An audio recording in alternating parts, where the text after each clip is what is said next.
so much. Thanks so much. Good morning, everyone. Good morning. Good morning. Oh, I'm just trying to make sure everyone's awake. It's cold outside, maybe not for some of you, but I live in the Caribbean, so this is pretty cold. Thankfully, I grew up in New York City, so that makes this all right. And along with going to American University for law school, I was also here in undergrad at Georgetown University. I'm so glad to be here with you, and thank you so much for the invitation to speak with this group. This is the 10th annual Parliamentary Intelligence and Security Forum, and I believe that this is a really timely discussion for us to be having as we discuss and talk about how the role that we each play in expanding our understanding of the global landscape concerning national, international security, terrorism, intelligence sharing, cybersecurity, and how the advent of technology, including 5G and AI, is presently transforming the landscape of security. As the first member of Congress from a U.S. territory to ever serve on the House Permanent Select Committee on Intelligence since its inception in over 45 years, I believe that I have a very unique perspective to give to the committee and to engage other members of the Intelligence Committee in how it deals and how it looks at security issues. Having, as I said, grew up in a very diverse place like New York City, but now living in the Caribbean that sometimes feels very removed from what's happening, but is really feeling the shocks and effects of security, national security. You know, I tell my colleagues that you guys on the mainland, when you have a cold, other small places catch pneumonia and die often. And so we really need to think about the repercussions, the ripple effect, chaos theory in dealing with all of the decisions that we make. I serve as the ranking member on HIPC, which is what we call the Intelligence Committee's National Intelligence Enterprise Subcommittee, which oversees the Office of the Director of National Intelligence, FBI, and the intelligence offices within the Drug Enforcement Administration and the Departments of State, Treasury, Energy, and Homeland Security. All of those agencies within the U.S. government also have intelligence arms, which many people are not aware of. We only think about the FBI and the CIA, but there are other intelligence units within many of U.S. agencies. On behalf of the American people, we strive to ensure that the intelligence community is collecting and analyzing intelligence that helps the president and Congress make sound national security decisions to keep our country safe and free, support our allies, and defend against our adversaries. During the past decade, there has been an erosion of democracy around the world, strains in U.S. alliances, and challenges to international norms that make it more difficult for the United States and our allies to tackle global issues while increasing greater opportunities for rogue governments and groups to operate with impunity. Our standing is at sometimes tenuous with countries in which we previously had very sound and strong relationships. And it's become difficult for us to change our policy and our posture and how we operate in many of those countries because we've never been this place before. In the great global competition that we have, the great nations competition, America, I believe, and I don't know if you would agree with me, that we are still trying to find our footing and what is the mix between soft power, diplomacy, economic development, as well as force in dealing with these countries that are dealing with the fragility of their own country and their own structures. You know, the opportunities, when I talk about rogue governments, of course, for us, we consider those to be China, Russia, Iran, and North Korea. And they're engaged with us in competitive behavior that we believe is a direct threat to our national global security.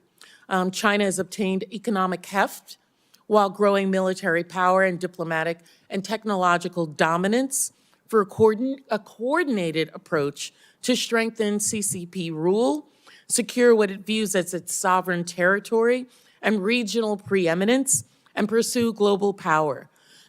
China aims to sow doubts about U.S. leadership, undermine democracy, and extend their influence by countering U.S. and other countries' policies that threaten China's international image, access to market, and technology expertise.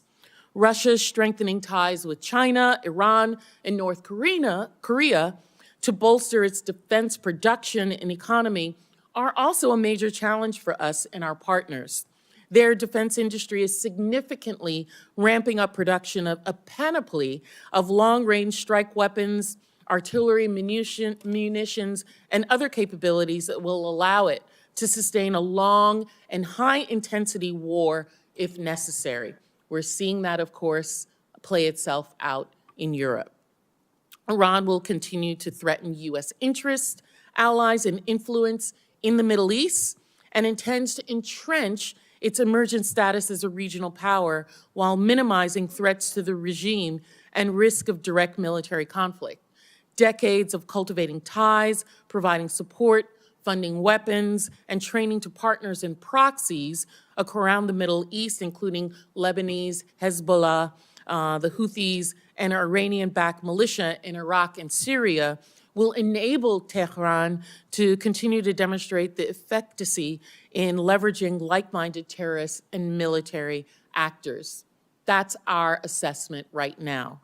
North Korea, of course, another one of what we deem as our adversary, we believe will continue to pursue nuclear and conventional military capabilities that threaten the United States and our allies, which will enable periodic aggressive actions. North Korea has emerged from its deepest period of isolation, driven by a combination of severe UN sanctions and their self-imposed COVID lockdown. Today, it's pursuing strong ties with China and Russia with the goal of increasing financial gains, diplomatic support, and defense cooperation.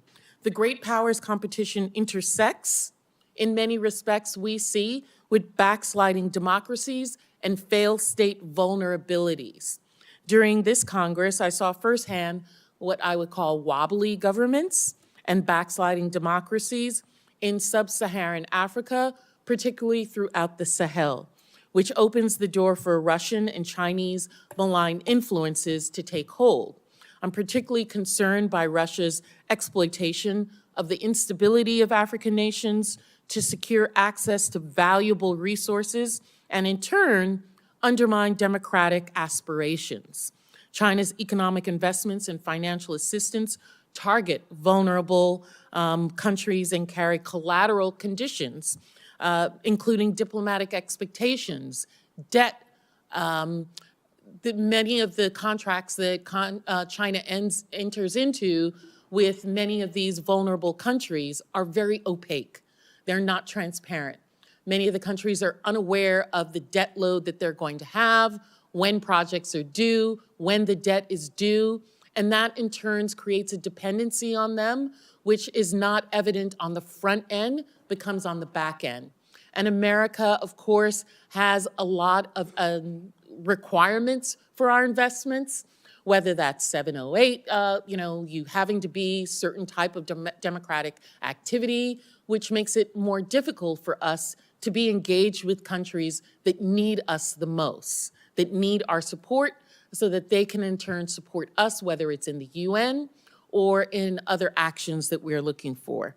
In the past 10 years, successful coups have occurred in Burkina Faso twice, Sudan 3 times, Mali twice, as well as Chad, Guinea, Niger, Gabon.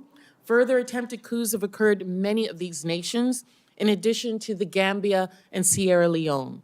Malign actors are using the cycle of coups across the continent as a vehicle to effectuate influence and control.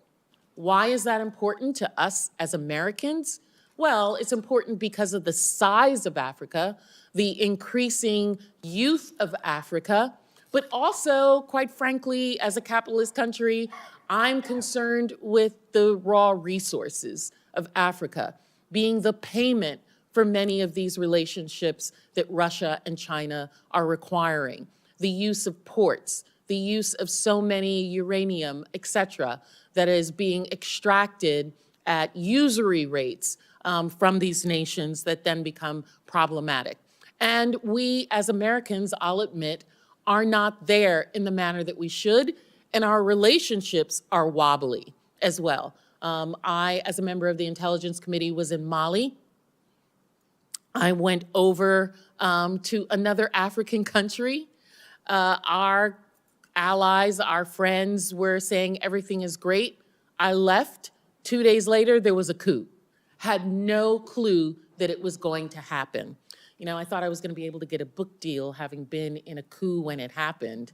But, you know, I just lost out on all of the opportunity of great stories to my grandchildren about how I was smuggled out of a country during a coup, but never mind that. The mounting crises are beginning to fray these regional institutions, further hampering their ability to develop effective regional security. That's why groups like this are so incredibly important. Important not just for you, but for us as the United States as well, because we need a diversity of experiences, a diversity of views of what's happening around the globe. We do not have eyes and ears to see everything that is happening around the corner. We rely on not just the intelligence that you have, but also the strategy and the thinking that you have, which can be very different than our own. On the Intelligence Committee, I have been working to diversify the workforce in the Intelligence Committee because it is incredibly important for us to have multiple views of seeing a problem. And that can only come from individuals who have had multitude of experiences other than, you know, like myself, the usual New York boarding school, prep school, Georgetown Foreign Service School, et cetera. That is the norm for the intelligence community, our diplomatic cadre. We need individuals from the heartland, individuals who come from immigrant families, individuals who come from inner cities, from very different experiences that can support a range of ideas and thoughts in how to get intelligence done. And you all having this kind of exchange provide that for us as well. And we believe how through our technology, through innovation, which I think is the cornerstone of American excellence, is our ability to innovate and to move paradigm shift very quickly, can provide support to you all, whether it's in AI, 5G, or how intelligence is gathering, particularly in the SIGINT area.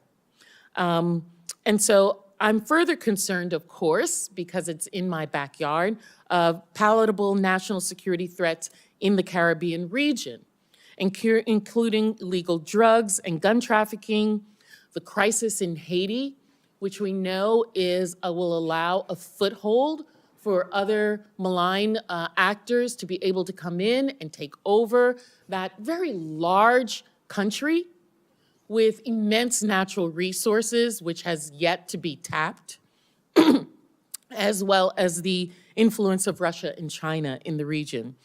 This past weekend, I was in Barbados with about 9 members of Congress, both Republicans and Democrats, for their National Independence Day. 4 other prime ministers, other state leaders from other Caribbean islands in an exchange with us. We, of course, are concerned about the PRC and the enormous amount of infrastructure projects that they are doing. What do they need? Almost 20,000 square foot embassy facility in Antigua for. But we recognize that with America's growing influence with our allies like Australia in the Pacific, China is coming to our third border in the Caribbean to try and create a foothold in the same way. So we are really trying to look around the corners in our borders, not just in the usual European places that we try and play, to try and see the actions of our enemies and others and how we can be of greater support to our allies like you. So I want to, again, as we face increasingly fragile global order strained by accelerating strategic competition among major powers, more intense and unpredictable transnational challenges, and multiple regional conflicts with far-reaching implications, the United States must work with our partners like you all who are in this room to ensure that we keep not only ourselves, but the people that we have been tasked with protecting safe and able to live prosperous and very safe lives. So I want to thank you all for this opportunity. Thank you to my former colleague for creating this opportunity for us to have this discussion. And I hope that you all enjoy your time in Washington, D.C. and with the Congress. Okay.